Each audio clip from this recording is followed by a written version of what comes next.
est-ce qu'on partirait pas sur un autre sujet? Ça fait quoi, 1 heure et demie qu'on discute, ça laisse 1 heure et demie, ça peut être cool. Ce que je voulais aborder comme sujet, moi, c'était un petit truc, comme en ce moment, je suis sur un parcours soin, un parcours de soins, je sais pas comment on dit, et je m'étais dit que ça pourrait être intéressant d'en parler parce que je me rends compte que quand on est malade, c'est très, quand on a une maladie qui ne se voit pas, euh, c'est très difficile pour les gens de la comprendre, de l'appréhender, ce qui est normal, hein, puisque c'est toujours difficile de se projeter à la place des gens et de leurs difficultés, tant qu'on n'y est pas confronté. Et je me suis dit que ouais, ça pourrait être cool pour ce live d'aborder ce sujet, parce que je suis dedans depuis un moment, que j'en ai déjà pas mal parlé, mais je me rends compte que ça peut être bien aussi de dire les choses, quoi, de tous ces trucs-là où moi je regarde beaucoup de vidéos où les gens parlent de leurs problématiques et tout. Et je me dis, bah ouais, moi aussi je peux en parler. Ça peut, euh, ça peut aider des gens ou pas du tout, parce que moi je suis pas un médecin, je suis rien de tout ça, quoi. Donc, ce que je vais dire, c'est que moi, c'est que mon expérience, c'est que mon point de vue. Mais ça peut être cool d'avoir peut-être des points de vue des gens ou se dire, bah voilà, c'est un début de discussion, comme un autre. Au pire, bah, j'aurais parlé tout seul, hein, mais ce n'est pas bien grave, hein. C'est peut-être un début de démence. Je ne sais pas. Est-ce que parler tout seul, c'est un début de démence?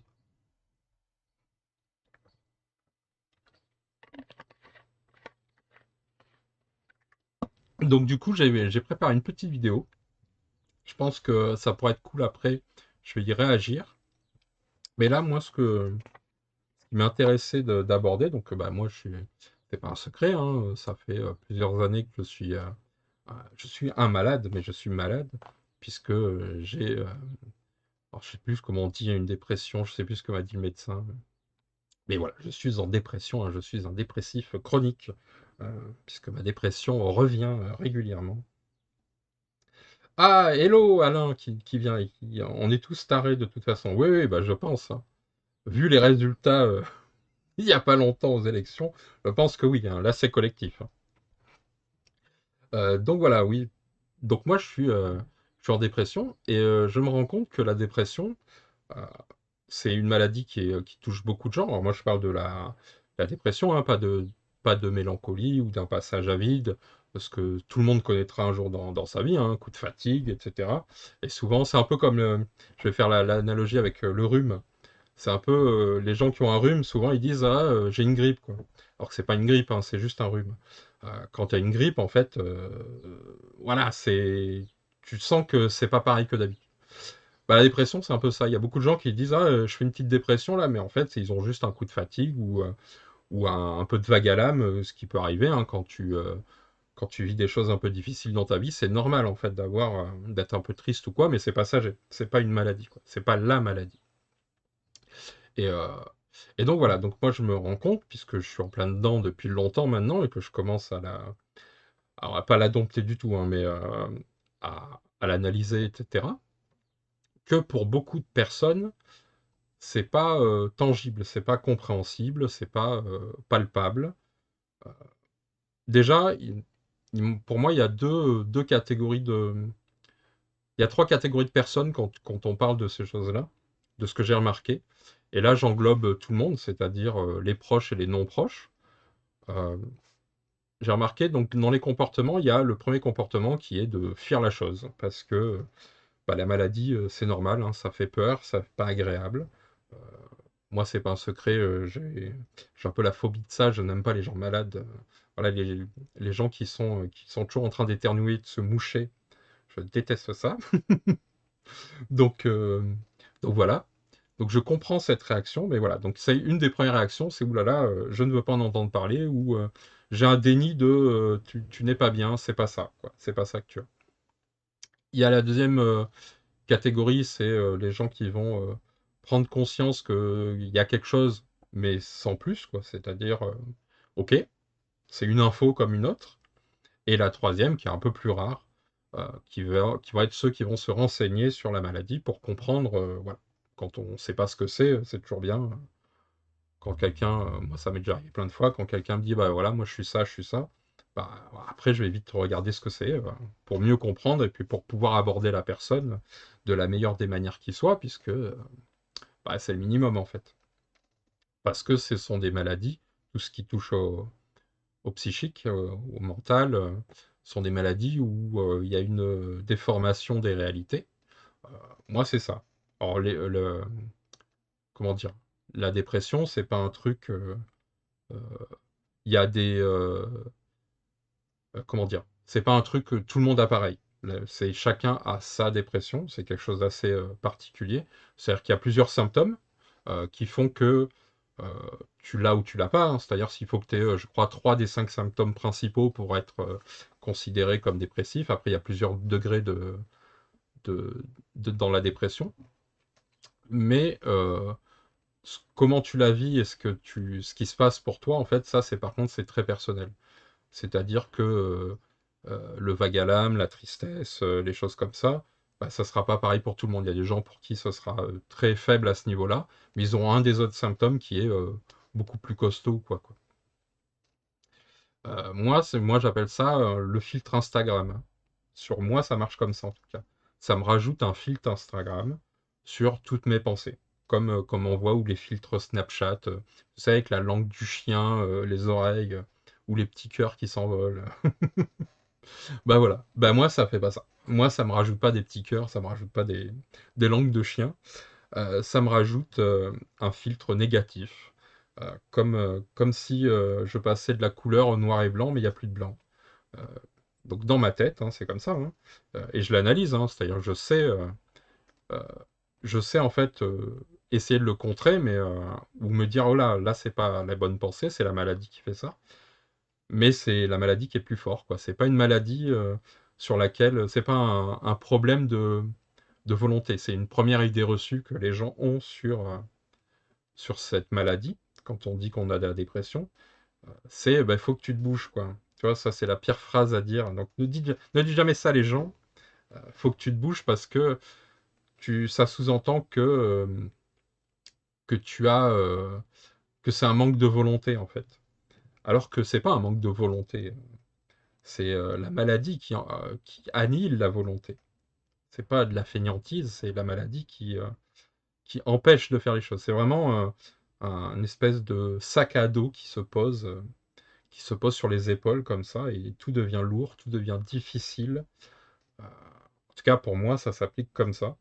Tout demande un effort, et on ne peut pas s'arrêter de vivre, donc il faut faire des choses. Euh, Quand on travaille, voilà, moi, ça fait la rechute. Donc, donc moi, j'ai fait 2 ans et demi de dépression. Ensuite, j'en suis sorti, entre guillemets. C'est-à-dire, moi, j'ai des phases up et des phases down. J'ai une phase up de 8 mois environ, peut-être. Et en fin d'année, décembre, ça a commencé, je sentais que ça revenait, mais j'allais contre. Et à partir de début janvier, c'était réinstallé très fort, quoi. Et donc là, tous les symptômes sont là, je les ai identifiés, je sais que je suis dedans. Et c'est là où j'attaque un parcours de soins, puisque la première fois, j'ai pas été soigné, donc c'est ce qu'il faut pas faire, hein, puisque 50% euh, des gens qui font une dépression, il y a 50% de rechute. Donc, euh, donc en même temps, voilà, j'étais prévenu, il fallait le faire. C'est surtout le regard des autres vis-à-vis des personnes malades qui vont dénigrer la chose et souvent nous repousser. Ouais, ouais, c'est ça. Mais c'est un comportement humain, quoi. Ça fait peur. Encore plus quand c'est quelque chose qu'on ne voit pas. C'est-à-dire que c'est des maladies où parfois ça passe inaperçu. C'est même des choses que on apprend parce qu'on vit en société à masquer. En tout cas, moi, c'est ce que j'ai découvert, qu'il y avait pas mal de choses dans mon fonctionnement qui étaient comme ça.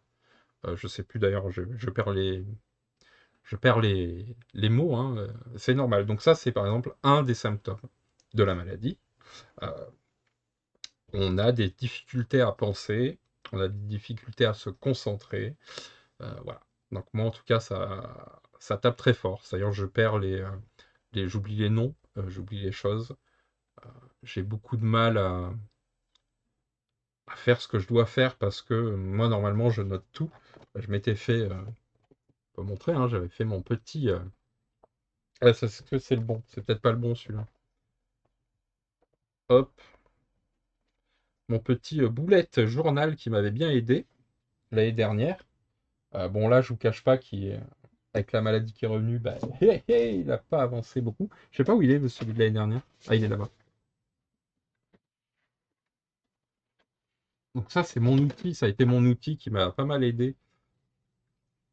Voilà, hein, sur lequel j'y mets mes petites, euh, mes petites annotations, mes petits plannings. Je faisais mes journées, mes humeurs du mois. Je coloriais en fonction des humeurs, des objectifs, etc. Parce que voilà, j'ai besoin d'être structuré, en fait. Si je le fais pas et que je suis déstructuré, j'ai une tendance à partir à volo. Et quand je pars à volo, en fait, au bout d'un moment, ça me fait pas du bien. Je ne le savais pas. J'ai découvert que j'avais besoin, pour fonctionner, justement, de méthodologie et d'un encadrement. C'est marrant, toute ma vie, on m'a dit que j'étais un artiste parce que j'étais un peu farfelu, un peu déconnecté. Alors qu'en fait, c'est mon cerveau qui est comme ça, quoi, qui part dans tous les sens, qui part d'une idée qui, voilà, je crois que ça s'appelle en arborescence ou je sais pas quoi, et ça va très loin et ça s'arrête pas, et voilà. Donc du coup, je suis un peu comme ça. Et comme on vient de le voir, je suis encore parti du truc. Donc ouais, j'étais sur mon filtre Instagram. Donc moi, une des choses qui marche à fond sur moi, c'est ça. C'est en tout cas le filtre Instagram qui pollue toutes mes pensées, sans exception. Et donc en permanence, c'est de la culpabilité. C'est la moindre pensée, c'est je suis nul, je ne mérite pas. Ce qui fait que on refuse, du coup, en tout cas je refuse les aides. J'ai beaucoup de mal, même si on me tend la main et tout, ça va. Bah, je peux pas, puisque je la mérite pas. Donc c'est pas, c'est comme ça, c'est la maladie, hein. Donc ce qui peut fâcher les gens, hein, qui peut fâcher l'entourage, puisque les gens veulent bien faire, veulent t'aider, et toi tu dis non, mais ouais, mais va expliquer que ça fait partie des symptômes et que c'est à prendre en compte aussi, quoi. Donc moi, il y a ça, hein, il y a je me déteste, évidemment. En tout cas, je déteste ce que je fais quand c'est pas quelque chose que j'ai envie de faire. Euh, donc voilà, hein, puisque ça s'accompagne aussi de troubles. Euh, donc moi, c'est troubles de la nourriture, hein. Je suis pas anorexique, je suis pas boulimique, mais j'ai des crises, comme beaucoup de gens en dépression, hein, ce sont des crises il y a comme un vide en soi, un manque. Et donc du coup, on se tourne vers, moi c'est la nourriture, mais ça peut être aussi d'autres choses, pour se remplir en fait. Il y a un tel mal-être, cette maladie, elle te met tellement dans un malaise que tu vas chercher des choses qui vont te réconforter. Donc ça va être, moi c'est du sucré par exemple, moi je suis très sucre. J'avais une addiction au Coca-Cola. Donc moi voilà, ça va être des desserts, ça va être des cochonneries qui sont pas bonnes pour la santé, parce que j'ai besoin de ça en fait, parce que le sucre va me donner de la dopamine, sauf que ça ne comble pas en fait, ça ne fonctionne pas. Donc on tombe dans des excès parce que bah, en fait on veut se soigner, mais le médicament qu'on utilise, qui est le sucre, ne marche pas, puisque c'est pas ça qui va aider. Donc moi j'ai ça, j'ai évidemment, comme dans beaucoup de dépressions, la perte d'intérêt. Tout devient difficile à faire, c'est-à-dire que même jouer au jeu, regarder des séries, euh, je le fais, mais il n'y a pas de, comment dire, c'est comme manger un plat.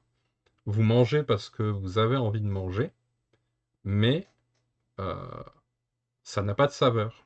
Il n'y a pas de goût. Mais vous mangez parce qu'il faut manger. Eh ben, moi, ça fait ça. Je regarde des séries parce qu'il faut que je regarde des séries. Parce qu'il faut bien occuper son temps, en fait. J'ai été travailler, il faut bien les travailler. Euh, voilà, mais il n'y a pas d'envie, il n'y a pas de goût. Tout est sans saveur. Comme je disais, tout est en noir et blanc. Plutôt noir d'ailleurs que blanc, mais tout a perdu de sa. J'entends des bruits, j'écoute, hein. Tout a perdu de sa saveur, quoi. Et donc on est avec ce filtre en permanence, avec moi ce que j'appelle des up and down, euh, avec des moments où les symptômes s'atténuent, et c'est là où moi je sais que je fais des crises de projet. J'ai une réputation hein, de personne qui fait beaucoup de projets qui n'aboutissent pas à cause de ça. Parce qu'en fait, euh, cette maladie, elle me traîne tellement en bas et que mon cerveau, il fait que boum, boum, boum en permanence. Il envoie, il envoie, il envoie des infos, des idées, toujours. Hein, il y a toujours ce côté créatif, analyse, j'ai besoin de comprendre le monde, etc. Donc je me nourris beaucoup. J'ai besoin, et ça, c'est pas la maladie, hein, c'est autre chose. J'ai une suspicion qu'il y a sur moi, mais on verra que le psy ce qu'il en dira plus tard, donc je vais pas l'aborder là, mais en tout cas voilà, j'ai ce besoin de remplir, et, euh, et donc du coup, comme la maladie freine tout ça, bah, les moments où c'est up, c'est-à-dire les moments où les symptômes euh, ne disparaissent pas, mais comment dire, ils ont moins d'emprise. euh, Bah, en fait, tu vois, c'est tout à coup, tu sors de l'étang, tu reprends ton souffle, ta respiration, parce que tu étais en apnée depuis des semaines, des mois ou quoi. Et boum, à ce moment-là, en fait, c'est comme ah, il faut que j'en profite, quoi. Donc, faut que je fasse quelque chose. Et tout ce que je pouvais pas le faire, faut que je le fasse. L'année dernière, c'est ce qui s'est passé. Quand, euh, quand les symptômes sont partis, et que la maladie s'est résorbée, j'ai fait plein de trucs. J'ai pu reprendre en fait, toute la frustration de ne pas pouvoir faire parce que la maladie te l'empêche. Euh, à ce moment-là, boum, tu t'organises ton truc et j'ai eu la chance, c'est que j'ai pas eu les symptômes, j'ai pas eu la maladie pendant plus de 8 mois, donc c'était cool. J'ai pu faire plein de trucs, j'ai perdu 32 kilos, je me suis remis au sport, enfin, j'ai repris ma vie en fait, je suis redevenu moi, parce que, et ça on s'en rend pas compte quand on est malade, c'est que la maladie, elle nous change. C'est elle qui prend le dessus, c'est elle qui gère tout. On ne gère rien en fait. On ne fait que. Moi, je disais toujours, euh, en fait, on combat pas cette maladie, quoi. On la combat que quand on l'a plus. C'est-à-dire, on combat le fait de ne pas y retomber, parce qu'il y a cette peur cette épée de Damoclès, hein, que ça recommence, parce qu'on sait, on veut pas repasser par là où on est passé. Et malheureusement, quand ça recommence, ben, ça fait partie des choses, quoi. Euh, Donc voilà, donc tout ça, c'est des éléments à prendre en compte. Si vous avez des gens dans votre entourage qui ont ça, quoi, qui ont cette dépression ou qui ont ces symptômes-là, mais qui n'ont pas été diagnostiqués ou quoi. Ce qu'il faut éviter, voilà, c'est bouge-toi, c'est de donner les solutions à la personne, comme si vous saviez mieux qu'elle ce qui va l'aider. Et peut-être que c'est vrai, hein, je ne dis pas que c'est pas vrai que les gens n'ont pas les solutions. Sauf que c'est pas entendable en fait parce que c'est pas possible. C'est une impossibilité, c'est une incapacité à faire les choses, à faire bien les choses, à mener ses projets à bien, à encaisser la vie en fait, parce que la vie elle s'arrête pas. Hein. Euh, Moi je sais qu'il y a des gens qui peuvent devenir très irrités, très agressifs quand ils ont cette maladie, ce qui est normal. Hein. Ça fait partie des symptômes, l'irritabilité. Moi, je sais que c'est ma tolérance à encaisser les chocs de la vie qui diminue drastiquement. C'est-à-dire là où j'ai une capacité à... mon cerveau, il fonctionne comme ça, il va chercher des solutions tout le temps. Et moi, quand il se passe quelque chose et que dans ma tête, ça dit, bon, bah là, il n'y a pas de solution, hop, ça devient, on le subit et on n'a pas le choix. Donc, hop, je passe à autre chose, quoi. Euh, Ça, par exemple, cette faculté à passer à autre chose, c'est pas possible. Quand il y a en pleine dépression, c'est pas possible. Tout devient un obstacle insurmontable, tout devient un mur. euh, Il n'y a plus de vision du futur. En fait, on n'est que dans l'instant présent avec que le futur n'arrivera pas. Et ce qui arrive, ce qui peut arriver, c'est que la même chose en permanence, quoi.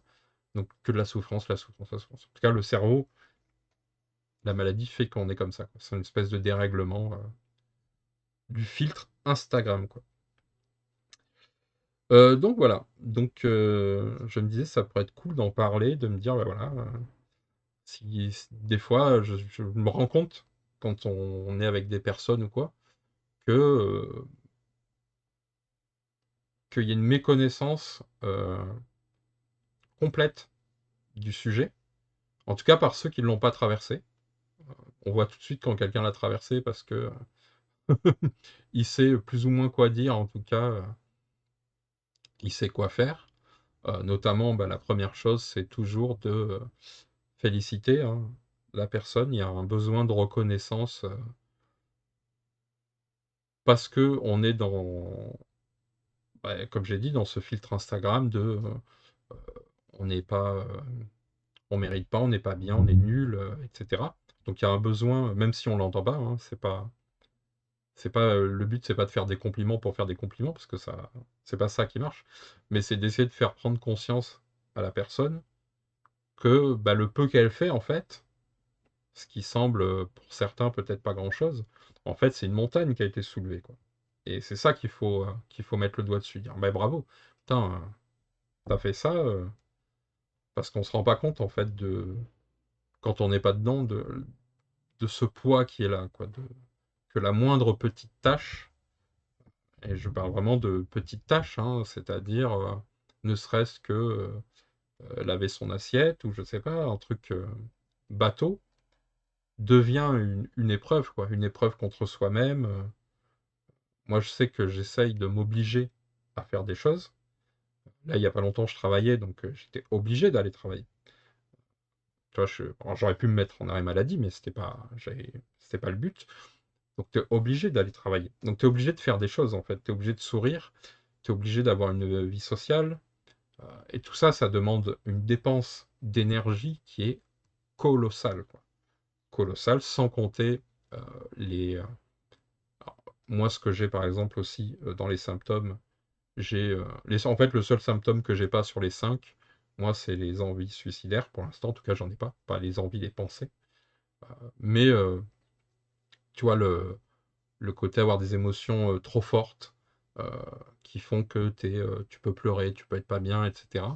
Bah ça, quand tu es seul chez toi, bah c'est pas grave en fait. C'est chiant, c'est pas agréable, mais tu le vis quoi. Tu peux le faire. Quand tu es au boulot, tu peux pas. Tu peux pas t'effondrer. Tu peux pas. Et tu dois gérer tes émotions à ce moment-là. Quand tu as des crises, quand tu sens que ça va pas, il faut que tu gères ça. Donc tout ça, tu vois, c'est des choses où je pense que ça peut être pas mal d'en parler pour ceux qui savent pas, quoi. Juste pour dire, bah ouais, c'est pas une maladie anodine, c'est pas. On peut en mourir, hein, malheureusement, hein, c'est une des causes. Enfin voilà, c'est une maladie très grave. Moi, je sais que voilà, du coup, je me suis pris en charge hein, quand même. Hein, je suis un monsieur maintenant. En tout cas, l'année dernière, c'était. Bah, je vous ai montré, j'ai montré mon petit planning où je m'étais mis à faire ça, à faire du sport, à faire tout ça. Là, il faut que je m'oblige à recommencer ces routines. Mais du coup, cette année, c'était l'année de la santé pour moi. Donc, l'année dernière, j'avais repris un peu tout ça en main. Là, cette année, j'ai pris la santé. Bon, en plus, il a m'a dit qu'il est revenu, donc on est bien dedans. Donc, c'est avec le psy, on attaque ça. Je vous cache pas, j'ai fait 2 rendez-vous. C'était bien naze. Euh, mais bon, c'est comme ça. Je vais sûrement en prendre d'autres. Enfin, bon, on m'a donné des idées, des indications. En tout cas, là, pour l'instant, j'ai mes antidépresseurs qui marchent pas, donc ils ont presque pas marché. Ils ont marché un tout petit peu au début. Là, on fait un nouveau traitement pour.